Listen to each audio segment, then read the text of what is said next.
La rade de Brest, située à l'ouest de la Bretagne, est l'une des plus grandes baies naturelles d'Europe. C'est un patrimoine naturel de 180 km² qui abrite une biodiversité remarquable. Un espace précieux pour la faune, la flore, ainsi que pour de nombreuses activités économiques et de loisirs.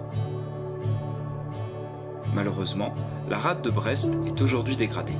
Dans la Ria du Fou, l'établissement public d'aménagement et de gestion du bassin versant de l'Aulne accompagne les acteurs du territoire pour améliorer la qualité de l'eau, dans le but de réhabiliter un gisement de palourdes. Ici, on se situe dans la Ria du Fou, au niveau du gisement de palourdes, qui est actuellement impropre à la consommation du fait des teneurs trop importantes en Escherichia coli. Et c'est pourquoi, depuis 2018, on fait appel aux pêcheurs à pied de la rade de Brest pour qu'ils viennent nous prélever des coquillages afin de les faire analyser. J'ai été obligé de stopper mon activité en 2018 suite à pollution et puis manque de ressources. Sur le terrain, on voit bien, il y a plus de vases, le coquillage meurt, il y a très peu de reproduction. Bon, moi j'ai constaté qu'il y avait des coquillages qui mutaient aussi, d'autres qui étaient plus ou moins stériles je pense. Depuis 2017, on a réalisé plus de 800 prélèvements d'eau sur tout le territoire, sur une centaine de stations, dans les cours d'eau, les émissaires d'eau pluviale et les autres rejets et écoulements qu'on a pu identifier durant la phase de diagnostic. Depuis 10 ans, on a perdu la moitié des pêcheurs de la rade en raison de fermetures sanitaires, beaucoup trop nombreuses. Aujourd'hui, il est vital de travailler avec l'ensemble des acteurs de la rade sur les enjeux liés à la qualité de l'eau, de trouver des solutions au sein d'établissements comme l'EPAGA. Les objectifs sont en premier lieu de limiter les densités de bactéries fécales dans la Ria du Fou, les supprimer, si faire se peut, le plus rapidement possible. Cela donc en fédérant tous les acteurs de la terre et de la mer. Alors les acteurs concernés sont là aussi assez divers.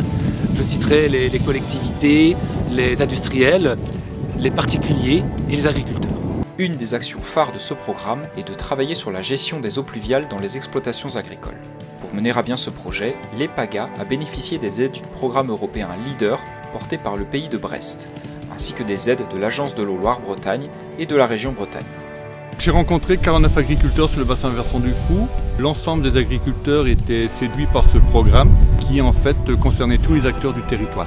L'exploitation agricole est située sur les hauteurs du bassin versant du Fou.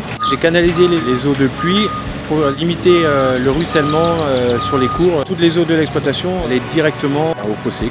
Je me suis rendu compte qu'il y avait un dépôt de matière au niveau du fossé. L'EPAGA est venu sur mon exploitation réaliser un diagnostic.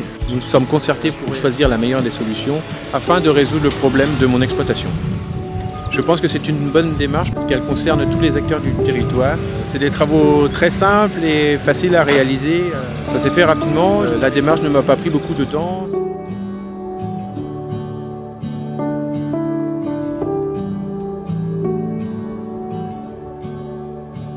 Toutes les eaux souillées de l'exploitation transitent vers ce bassin de décantation et d'infiltration pour rejoindre, une fois épuré, un autre fossé.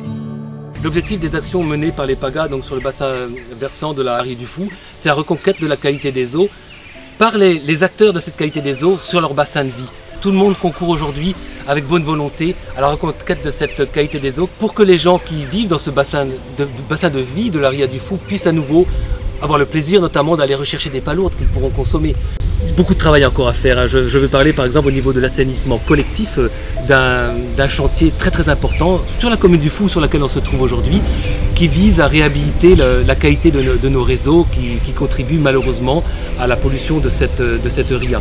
Autre problématique importante, il s'agit des assainissements non collectifs. On se rend compte aujourd'hui qu'il y a plus de 80% des assainissements non collectifs qui ne sont pas conformes.